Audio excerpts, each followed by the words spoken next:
Masmavi 3 Mutfakta'ya hoş geldiniz. Ramazan'ın ilk gününe yakışır bir tarif hazırladım. Sevgili arkadaşlarım, dünyanın en güzel ve en kolay Ramazan pidesini yapacağız. Hemen başlıyorum. İyi seyirler dilerim. Tarifimize 2 su bardağı ılık suyumuzu yoğurma kasemize alarak başlayalım.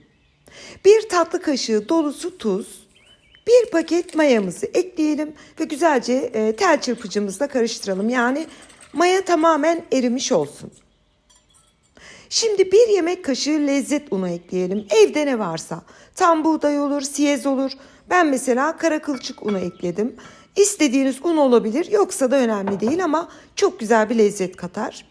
Ve 4-4,5 su bardağı kadar da normal unumuzu ekleyip tahta kaşığımızla güzelce karıştıralım. Bakın sevgili arkadaşlarım, yani bu kıvama getirin. Gördüğünüz gibi son derece kolay bir şekilde hemen toparlandı. Şimdi kaşığınızla bu hamuru güzelce dövüyoruz. Yaklaşık 1-2 dakika diyebilirim. Bu işte o inanılmaz etkiyi bu yaptığımız teknik verecek. Bakar mısınız?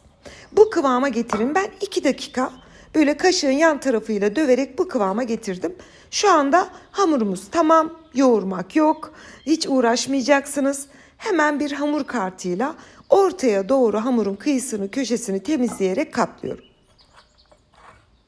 Bu arada bu katlama işlemleri biliyorsunuz mayalılarda çok önemlidir. Şöyle ortaya doğru atın. Güzelce üzerini düzeltin. Yani hava katlarken ki aldığımız hava içinde kalsın. Üzerine 3 yemek kaşığı kadar zeytinyağımızı döküp kapağını kapatıyoruz. Yaklaşık bir şöyle, ben havalar soğuk olduğu için fırını ılık bir dereceye getirip hemen fırına verdim. Bir 30 dakika bu şekilde bekletelim. 20 veya 30 dakika. 30 dakikanın sonunda, hatta ben 20 dakika bekledim hızlı çalışmak için. Hamur şöyle hafiften kabarmaya başlamıştı. Şimdi kenara eklediğimiz o yağı elimize alıyoruz. Sevgili arkadaşlarım, hamurun güzelliğine bakar mısınız? Yani sanarsınız ki mutfak robotu kullandık, saatlerce yoğurduk. Yok öyle bir şey. Çok farklı bir teknikle bu hale getirmiştik. Bir defa katlama tekniği uygulayın. Benim gibi lütfen alın ortaya. Kenardan alın ortaya. Yani bu katlarken de içine hep hava girmiş olsun. Onu da yukarıdan böyle bir dikiş atın. Bakın orayı iyice kapatıyorum açılmasın diye. Şimdi mayalanmaya bırakalım yaklaşık 1 saat. Bakar mısınız? Tam 1 saatin sonunda sevgili arkadaşlarım, yani kapağı kaldırmış. Hatta kapağı da tamamen kaldıracak ama kapak yapışınca gücü yetmemiş diyeyim. Böyle güzel bir hamur olamaz. Şu anda pidelik hamurumuz hazır. Bu arada hep söylüyorsunuz Selva Hanım, kıyıyı köşeyi hiç sıyırmıyorsunuz diye. Aslında ben onları çok sıyırıyorum, temizliyorum. Ama videomda oralarını kesip çıkarıyorum. Bu defa göstermek istedim.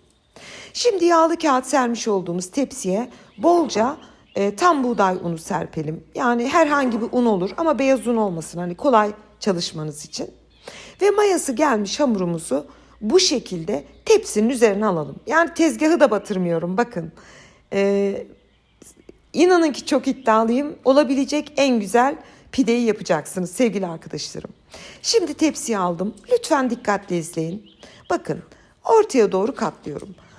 Altına da bolca un serptiğim için, tam buğday unu serptiğim için onun içine biraz kepeklidir. Hiç yapışmıyor. Çok güzel çalışıyorsunuz.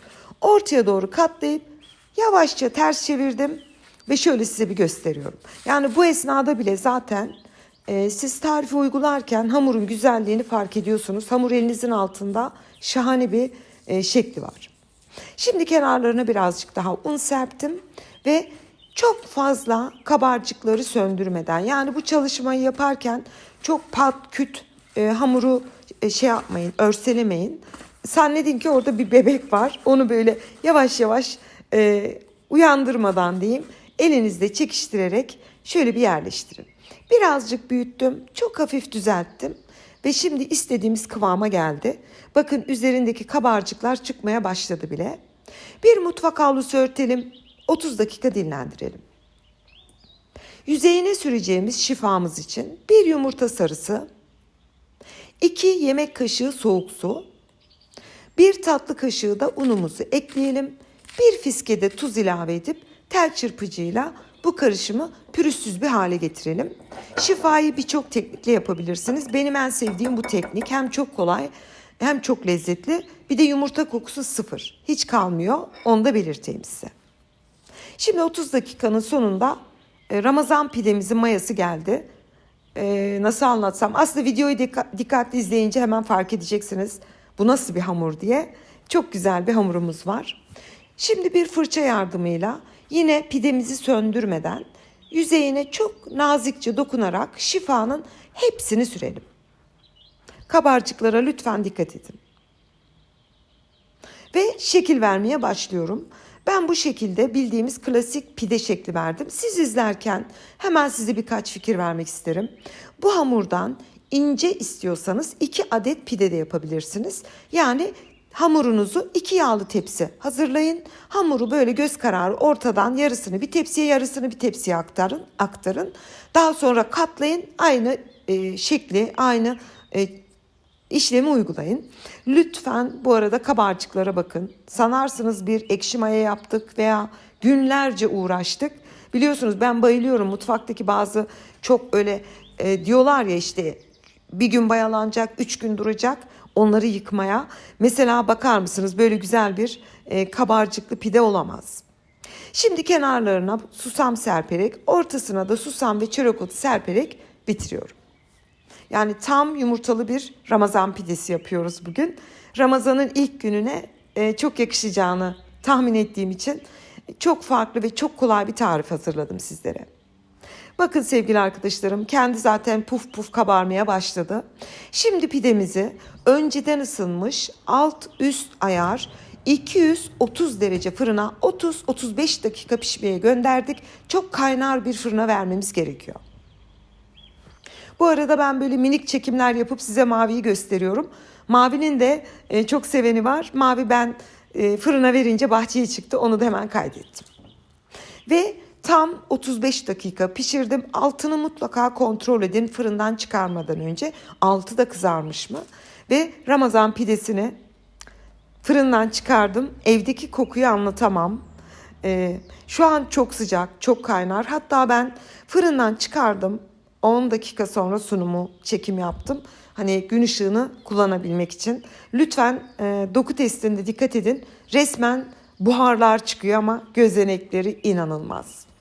Hemen dilimliyorum ve büyük bir zevkle doku testine geçiyorum. Bakın sevgili arkadaşlarım, hiç hamur yoğurmadınız. Sizi hiç yormadı. Yani sabah kalktığınızda hemen yapabilirsiniz. Öğlen bile başlayabilirsiniz. İftara hazırlayabilirsiniz. Gözeneklerin güzelliğine bakar mısınız? Siz izlerken ben tarifim hakkında kısa bir bilgi geçiyorum. Hamurumuzu yoğurmadık, sadece karıştırdık. 30 dakika sonra bir katlama işlemi, daha sonra mayalandırıp şekil verdik ve tepsi mayasından sonra fırına verdik. Yani yapabileceğiniz en kolay ve en lezzetli Ramazan pidesi. Bu konuda çok iddialıyım sevgili arkadaşlarım. Bakın elimdeki pide kaynar. Kestim, doku testi yaptım. Ne hamur olur ne bir şey olur. Yapın, Ramazan sofranızda havanızı atın diyorum. Şimdiden hepinize hayırlı Ramazanlar, güzel bir ay diliyorum. Harika bir program hazırladım. Nefis tariflerim gelecek. Deneyecek herkese afiyet, bal, şifa olsun diyorum. Yeni tariflerimde görüşmek ümidiyle. Hoşça kalın.